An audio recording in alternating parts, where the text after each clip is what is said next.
Are you a skin conscious person? If you are, then every time you step outside, especially in the sun, you must be wondering how to protect your skin from the sunlight or what is the best or ideal sunscreen that you can use. So let's talk about sunscreens. What are the types of sunscreens? What to look for in the sunscreens? And what is SPF or PA of sunscreens? But before you have answers to all these questions, you should know what is ultraviolet or UV radiation. UV radiation is a part of natural light from the sun. It damages your skin and its structures, causing multiple skin diseases and skin problems like sunburns, tanning, aging, and even skin cancers. UV radiation is a broad spectrum radiation which has wavelength from 40 to 400 nanometers, which is again subdivided into number of ranges which are known as vacuum UV, far UV, UVC, UVB, and UVA. If all of this radiation reach Earth's surface, life would not be possible on the Earth. So in order for life to survive on the Earth, almost 80% of this radiation is blocked by the atmosphere. So among UV radiations, vacuum UV, far UV, and UVC are completely blocked by the atmosphere at the ozone layer and stratospheric layer. 90 to 95% of UVB is also blocked by the ozone layer and the clouds. So around 5% of UVB and almost all of the UVA radiation reach Earth's surface. So amount of UVA radiation is constant throughout the year, while amount of UVB radiation is more during the summer. Main effects of UVA radiation are tanning and aging, while main effects of UVB radiation are sunburns and skin cancers. However, both of these radiations can cause all of these effects. So what are the different types of sunscreens? There are two types of sunscreens: chemical sunscreens and physical sunscreens. Chemical sunscreens are made up of organic chemicals, while the physical sunscreens are made up of inorganic metal or minerals.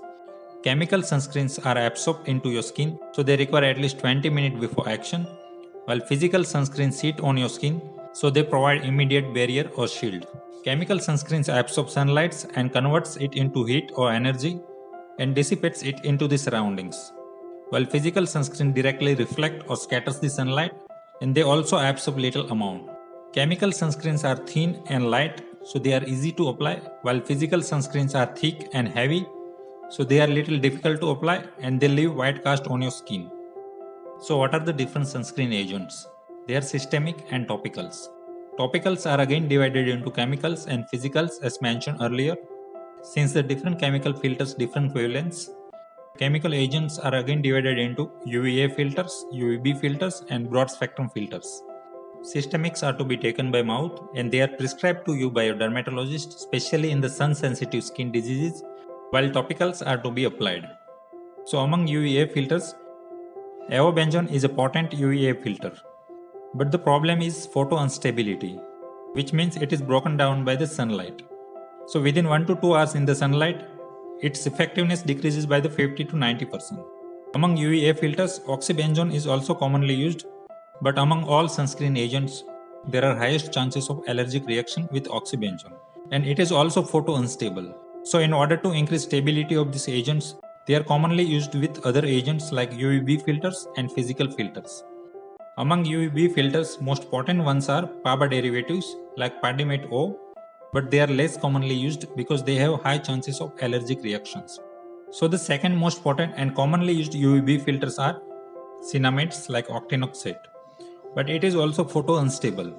Other UVB filters like salicylates are less commonly used because they are weak filters, so they are required in high concentration, so they are commonly used to increase stability of other agents like oxybenzone and avobenzone.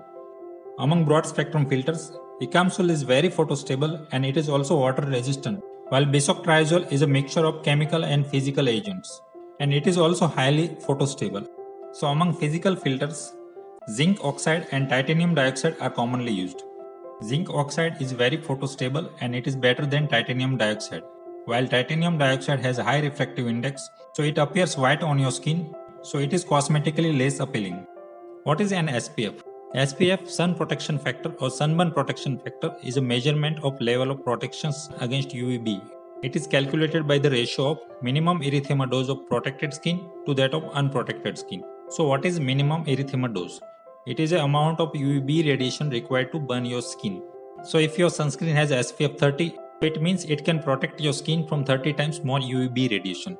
So you can say it takes 30 times longer to burn your skin. So what is PA? PA is a protection grade of UVA. It is calculated by the PPD or persistent pigment darkening.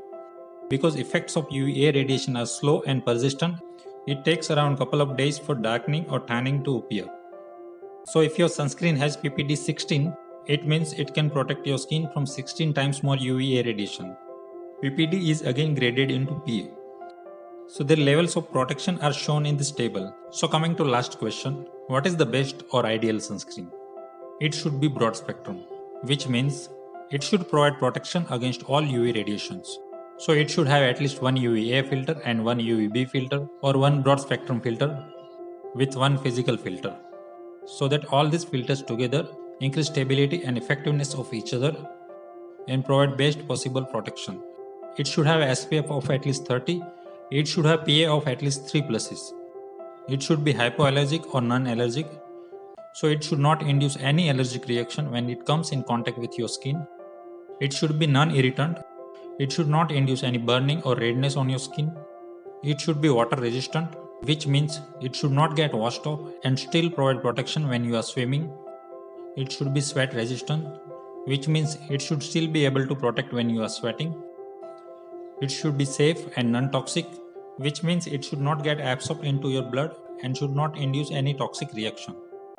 It should be cosmetically elegant and most importantly, it should be affordable. So at the last, one thing you should always remember, don't always depend on your sunscreen for sun protection. You should always use other means of sun protections like wearing hat, sunglasses and full sleeves clothes and always walking and staying under the shades. So that's all about sunscreens. If you like this information, please like and subscribe. Thank you very much.